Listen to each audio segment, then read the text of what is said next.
जी बहुत स्वागत आपका। और आपसे भी मैं वही प्रश्न करना चाहूँगा, चूँकि आप जनता के बीच रहते हैं, फील्ड में बहुत रहते हैं। इन दिनों जो 15 दिनों में मैं देख रहा हूँ, अचानक से वातावरण में एक अजीब सा माहौल है। इसके पीछे कारण क्या है? अब तो कोई चुनाव भी नहीं है।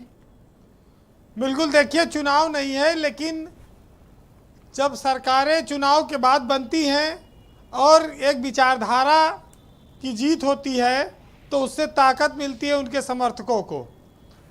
जिस सरकार में कोई दंगा नहीं होता था, बीजेपी की सरकार जब से देश में आई, उसकी कोशिश ये थी कि दंगे ना हो, और नारा ये था कि सबका साथ, सबका विकास और सबका विश्वास। लेकिन इधर अचानक से जब से ये रथ यात्राएँ निकलना शुरू हुई, तब से ये पत्थरबाजी, मारपीट, तलवार, ये सब चीज़ें देश में दिखाई पड़ रही हैं। उत्तर प्रदेश इस मामले में अभी भी सुरक्षित है और कोशिश होगी कि ये सुरक्षित रहे।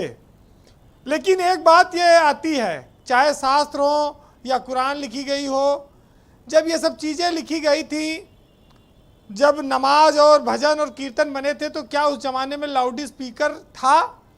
और लाउड स्पीकर नहीं था तो इनको कैसे इस्तेमाल किया जाता था, कैसे नमाज पढ़ी जाती थी और कैसे भजन कीर्तन होता था?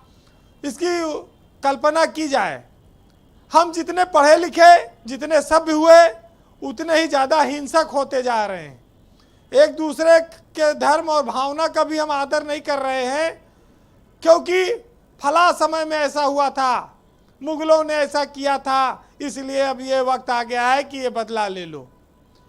जिस देश में खान पान, संस्कृति, पहनावा, नक्काशी, कल्चर, हिंदू और मुस्लिम के बीच तमाम सारे ऐसे फर्क दिखते हों, जो सभ्यताओं का आज भी बड़े बड़े स्मारक और बिल्डिंग खड़ी हैं, वो उस देश से इस नामो निशान को कैसे मिटाया जा सकता है? संविधान के विरुद्ध, जो कानून के विरुद्ध काम करें, उन पर बुलडोजर चले, लेकिन दंगा किसी समाज को कुछ देता नहीं है। नहीं, ये बहुत ही दुर्भाग्यपूर्ण है। इस तरह की हिंसा की घटनाएं, इस तरह के दंगे, ये बहुत ही गलत बात है। दंगों में बच्चे अनाथ होते हैं, औरतों का जीवन बर्बाद हो जाता है, लोगों की प्रॉपर्टी डैमेज होती है, नुकसान होता है, जिंदगी का नुकसान होता है। ब्रजेश जी, इस देश में क्या कोई कंपटीशन चल रहा है कि एक दूसरे को नीचा दिखाओ? हिंदू मुसलमान जहाँ जो ज़्यादा संख्या में है उसके उन्माद फैलाओ? ये देश में, जो देश भाईचारे का प्रतीक रहा, शांति का पैगाम पूरी दुनिया में हिंदुस्तान देता है, ये माना गया कि पास पड़ोस में जो मुस्लिम मुल्क हैं वहाँ पर हिंदुओं के साथ अन्याय हुआ, लेकिन भारत जैसे देश में जहाँ संविधान सबको सुरक्षा देता है, वहाँ पर इन चीज़ों का होना तकलीफ देता है। जुलूस और यात्राएं क्या किसी को चिढ़ाने के लिए हैं?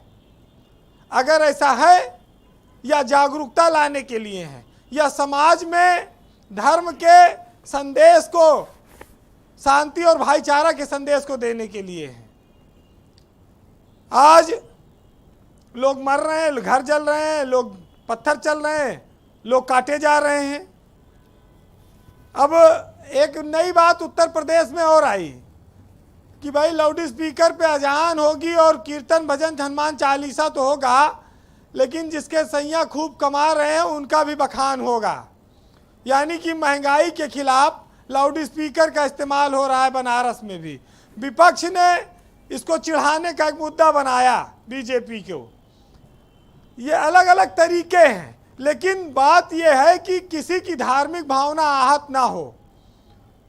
इस देश में क्या महंगाई पर, क्या शिक्षा पर, क्या बेरोजगारी पर, उद्योग पर, रोजगार पर चर्चा होनी चाहिए ना? या खाली हिंदू मुस्लिम पर चर्चा होगी और गाली गलौच होगी और मारपीट की नौबत आएगी? जिधर देखो उधर सुबह और शाम। अरे कुछ लोगों को ध्यान इस ओर भी देना चाहिए। या हिंदू और मुस्लिम का मुद्दा अब इस देश में हर मुद्दे से बड़ा हो गया है, जिसको लोग इग्नोर करना चाहते हैं। ऐसी कौन सी विपदा आ गई है, लेकिन समझ में नहीं आता कि कैसे कहा जाए। ब्रजेश जी, हिंदुस्तान में उर्दू और हिंदी, ये दो भाषाएं बहुत ज़्यादा बड़ी रही हैं, बोली जाती रही। और हिंदू और मुसलमान उसी तरह से हैं, ना इनको कभी अलग किया गया। लेकिन आज मुसलमान और हिंदू के बीच जो खाई बढ़ रही है, उसको खत्म करने के लिए कोई मसीहा आगे नहीं आ रहा है। कहा गया है कि उर्दू और हिंदी में बस फर्क है इतना कि वो देखते हैं ख्वाब, हम देखते हैं सपना। जी, इस देश में सिर्फ इतना अंतर है हिंदू और मुसलमान के बीच, लेकिन अब इसको निपटने के लिए अलग अलग तरीके आजमाए जा रहे हैं। जी वीरेंद्र जी, कंक्लूड करें जी। देखिए, बात सिर्फ इतनी है कि हमको आपको एकजुट रहना है। कबीरदास जी ने लिखा है कि चलती चक्की देख के दिया कबीरा रोए, और दो पाटन के बीच में साबुत बचा न कोई। माटी कहे कुम्हार से तू क्या रौंदे मोह, एक दिन ऐसा आएगा मैं रौंदूंगी तोय। आज का समय है कि इस अंधेरे को हटाए या जाए, कोई ऐसा रहनुमा आए जो इस समाज को जलने से बचाए। ब्रजेश जी, हम लोग अपने अपने धर्म को जब आज़ादी मिली है संविधान में, तो मानेंगे या तो मुसलमान जो इस देश की आबादी में है, जो लोग उन्हें नहीं पसंद करते उनको ले जाके समुंदर में फेंक दे, डुबो दे, और इसके अलावा मुसलमान कहाँ जाएगा, इसी भारत देश में रहेगा। हिंदू भी बस ये है कि जहाँ जो बहुसंख्यक में है वो उस पर अत्याचार न करे। ये बवाल उसी वजह से है जी। बहरहाल, एक साहित्यकार ने लिखा है कि सबका मालिक एक है, तुम राम कहो वो रहीम कहें, दोनों की गरज अल्लाह से है। तुम दीन कहो वो धर्म कहें, मनसा तो उसी की राह से है। तुम इश्क कहो वो प्रेम कहें, मतलब तो उसी की चाह से है। तुम जोगी हो वह जोगी है, तुम सालिक हो, मकसूद दिले आगाह से है। और क्यों लड़ता है मूरख बंदे, ये तेरी खाम ख्याली है पेड़ की जड़ तो एक ही, हर मजहब उसकी डाली है। जी, बहुत बहुत शुक्रिया वीरेंद्र जी, बहुत मौजूद बात आपने बोली, बहुत शुक्रिया, धन्यवाद।